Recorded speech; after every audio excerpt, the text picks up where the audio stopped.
Olá, boa tarde. A gente é do Polo de Luiz Gomes e vamos falar um pouco sobre a classificação dos grupos vegetais. Nosso grupo é composto por mim, Regis Valentim, e por Yarissa Beatriz. Para iniciar a nossa aula, a gente precisa inicialmente conhecer o objetivo geral dessa aula, que seria reconhecer, diferenciar, compreender e contextualizar a morfologia básica das formas externa e interna dos vegetais. Como objetivos específicos, a gente tem compreender a definição e a classificação das plantas, identificar os diferentes vegetais, caracterizando-os, e, por último, relacionar cada grupo às suas características. Para dar início à nossa aula, a gente selecionou alguns organizadores prévios para que a gente possa discutir antes de começar a aula propriamente dita. Aí eu queria que vocês, como alunos, observassem as características que são comuns a esses quatro grupos de planta e as que são diferentes. Quais características vocês enxergam inicialmente observando esses quatro grupos de plantas? Ok. A gente vê que essas plantas elas apresentam tamanhos diferentes, como por exemplo, aqui a gente tem os musgos, que eles são bem pequenos, se comparados, por exemplo, às plantas gimnospermas e angiospermas, que a gente vai ver cada uma delas, pelo seu porte físico. A gente observa que essas duas plantas são muito grandes. Já as pteridófitas, a gente observa que elas são um grupo de plantas intermediários entre essas briófitas, que são pequenininhas, e as gimnospermas e angiospermas, que são de um porte bem maior. Qual outra característica que vocês também podem observar nesses quatro grupos de plantas?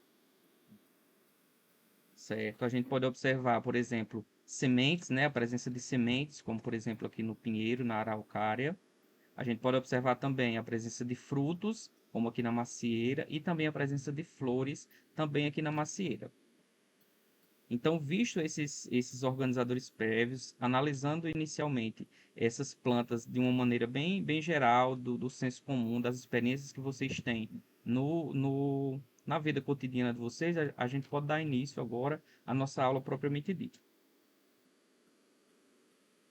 Então, como é que essas plantas elas podem ser divididas? Essas plantas elas podem ser divididas em plantas vasculares, como a gente pode observar aqui nesse primeiro esquema. E por que vasculares? Porque essas plantas elas apresentam vasos condutores, que são discriminados como xilema e o floema.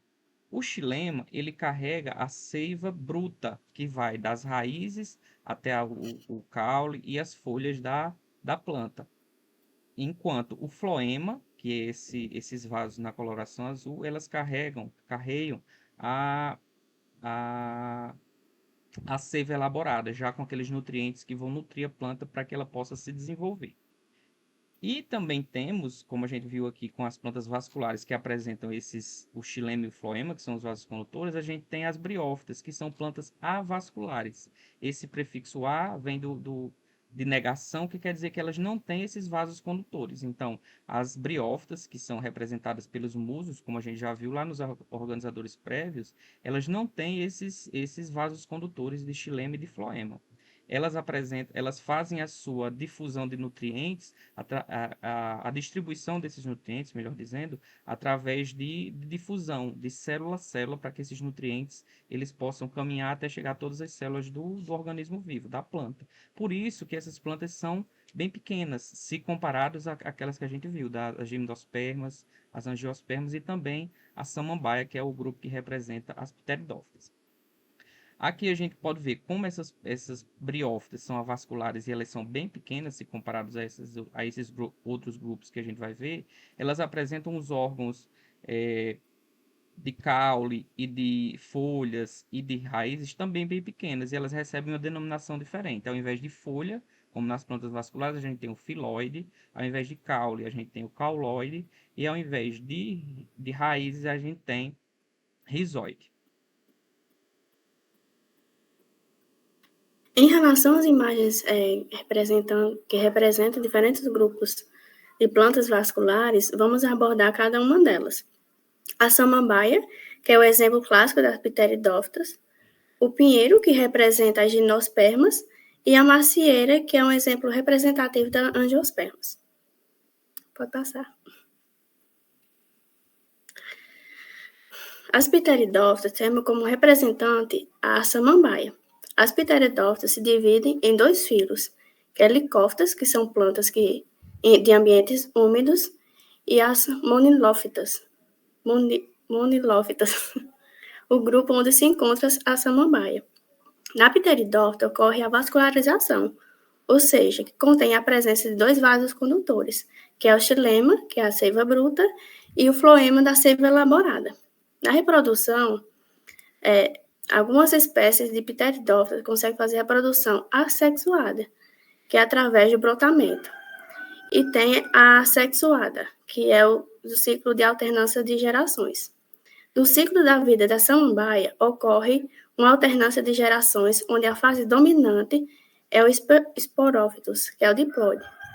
Nesse caso, tem esses pontinhos aqui da samambaia, esses pontinhos laranjas, que ficam abaixo da folha, né, da samambaia, são chamadas de solos, que é o conjunto de esporângios. Dentro dos esporângios, as células diploides passam por meiose para formar os esporos haplóides. As samambaias representam um papel ecológico importante, ajudando a manutenção da umidade do ar, servindo como habitat para diversas espécies. Pode passar.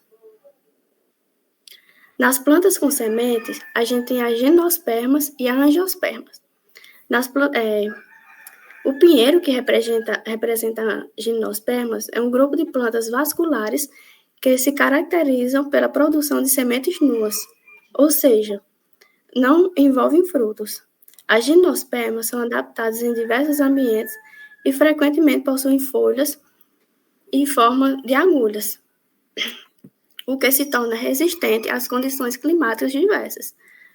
As sementes do pinheiro é um exemplo típico da gimnosperma. Desenvolvimento de sementes de pinheiro ocorre dentro das estruturas chamadas cones ou estróbilos, que são a parte reprodutiva da planta. A macieira já é representante da angiosperma, o grupo mais diversificado das plantas vasculares. Angiospermas se destacam pela presença de flores e frutos que envolvem suas sementes. Essa característica evolutiva permite uma reprodução mais eficiente, uma diversidade de formas e adaptações. O fruto da macieira, conhecida como a maçã, é classificado como um pseudofruto, especificamente um tipo de pomo. Essa classificação se deve ao fato de que a maçã se forma a partir do desenvolvimento do receptáculo floral e não apenas do ovário da flor, que é a origem dos frutos verdadeiros. É isso.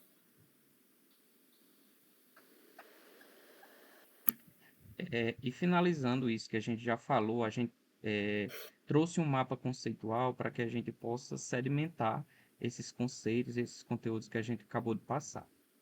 Então, como a gente já viu, as plantas elas podem ser divididas em plantas vasculares e plantas avasculares.